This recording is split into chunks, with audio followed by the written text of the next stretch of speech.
উত্তরবঙ্গ সফরের পর এবার কুষ্টিয়ায় নির্বাচনী প্রচার শুরু করেছে জামায়াতে ইসলামী। শহীদ আবরার ফাহাদ স্টেডিয়ামের সমাবেশে ভাষণ দেবেন দলটির আমির ডাক্তার শফিকুর রহমান। সকাল থেকেই সেখানে জড়ো হচ্ছেন নেতাকর্মীরা, বাড়ছে কর্মী সমর্থকদের ভিড়।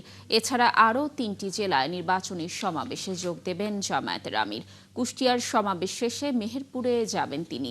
এরপর চুয়াডাঙ্গা ও ঝিনাইদহেও জনসভায় যোগ দেবেন জামায়াতের আমির। এর আগে দিনাজপুর, পঞ্চগড় আর ঠাকুরগাঁওয়ে নির্বাচনী প্রচার চালিয়েছেন তিনি।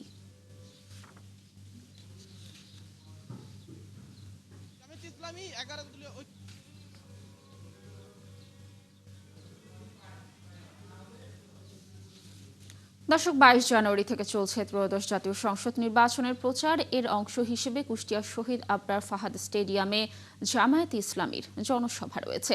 এতে দলের আমির ডাক্তার শফিকুর রহমান যোগ দেবেন। দর্শক, সেখানে রয়েছেন আমাদের সহকর্মী শাহিদুজ্জামান সাকিব। আমরা যুক্ত হচ্ছি তার সঙ্গে।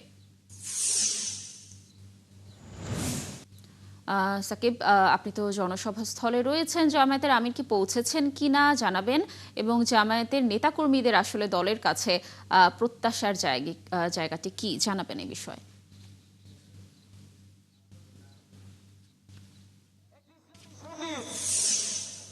আমাদের আজকের এই জনসভা সম্মানিত প্রধান অতিথি লাবণী, জনসভা সকাল 9টা থেকে শুরু হয়েছে।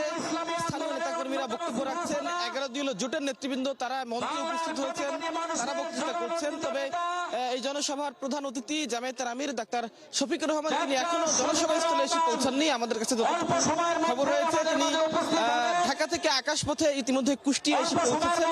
কিছুক্ষণের মধ্যেই হয়তো এই জনসভাস্থলে এসে উপস্থিত এই জনসভাস্থলের জামায়াতের নেতাকর্মী, 11 দলীয় ঐক্য জোটের নেতাকর্মী এবং এই কুষ্টিয়ার সাধারণ মানুষজন যারা এখানে আছেন, তাদের উদ্দেশ্যে তিনি বক্তৃতা করবেন। এখানে সকাল থেকে আমরা দেখি ছোট ছোট মিছিল নিয়ে বিভিন্ন কুষ্টিয়ার 6টি উপজেলা থেকে জামায়াতের নেতাকর্মীরা এসছেন। পাশাপাশি নারীদের উপস্থিতিও কিন্তু আমরা এই জনসভায় লক্ষ্য করছি। নারীরাও সংখ্যক পরিমাণ নারী এখানে এসেছেন। পাশাপাশি সাধারণ জনতা তারাও এসেছেন। জামায়াতের আমির কি প্রতিশ্রুতি দেন আগামী জাতীয় সংসদ নির্বাচনকে সামনে রেখে, সরকারে গেলে তারা আসলে কুষ্টিয়ার মানুষজনের জন্য কি করবেন, কি প্রতিশ্রুতি দিবেন, কিংবা দেশের মানুষের জন্য তাদের আগামী দিনে তারা যদি সরকার গঠন করেন তাহলে তাদের পরিকল্পনা কি হবে দেশ পরিচালনার জন্য, সেসব বক্তৃতা শুনবার জন্য কিন্তু সাধারণ মানুষজন এখানে এসেছেন। তারা আসলে আগামী দিনে জামায়াতকে ভোট দিবেন কিনা তাদের বক্তৃতা শুনে তারা আসলে সে সিদ্ধান্ত নেবেন। এবং জামায়াতের নেতাকর্মী যারা আছেন তারা প্রত্যাশা করছেন জামায়াতের আমির আজকে এই কুষ্টিয়ার বিভিন্ন সমস্যা সম্ভাবনা নিয়ে তারা কথা বলবেন। কুষ্টিয়ার উন্নয়ন কল্পে এই কুষ্টিয়ার 4টি আসনে জামায়াতের যারা প্রার্থী রয়েছেন তারা যদি বিজয়ী হয়, তারা তাহলে এই কুষ্টিয়ার 4টি আসনে এই অঞ্চলের মানুষের জন্য কি করবেন সেই প্রতিশ্রুতি, সেই কথা জামায়াতের আমিরের মুখ দিয়ে তারা শুনবার জন্য অধীর আগ্রহে সেই সকাল থেকে এখানে অপেক্ষা করছেন। এখন পর্যন্ত কুষ্টিয়া জেলা জামায়াতের সেক্রেটারি, কুষ্টিয়ার 4টি আসনের যারা সংসদ সদস্য প্রার্থী তারা বক্তৃতা করেছেন। ছাত্র শিবিরের কেন্দ্রীয় সেক্রেটারি তিনিও বক্তৃতা করেছেন।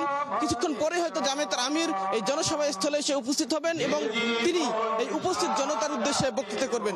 এরপরে জামায়াতের আমিরের পরবর্তী গন্তব্য মেহেরপুর জেলায়।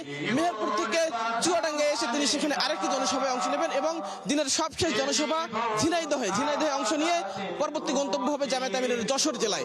যশোরে তিনি আগামীকাল সকালে আরেকটি নির্বাচনী জনসভায় অংশ নেবেন। লাবণী। সাকিব, ধন্যবাদ আমাদের সাথে যুক্ত থাকার জন্য। আপনি থাকুন সেখানে, নিশ্চয়ই আমরা জনসভার আরো তথ্য আপনার মাধ্যমে দর্শকদেরকে জানাতে পারবো পরবর্তী সংবাদ সংযোগগুলোতে।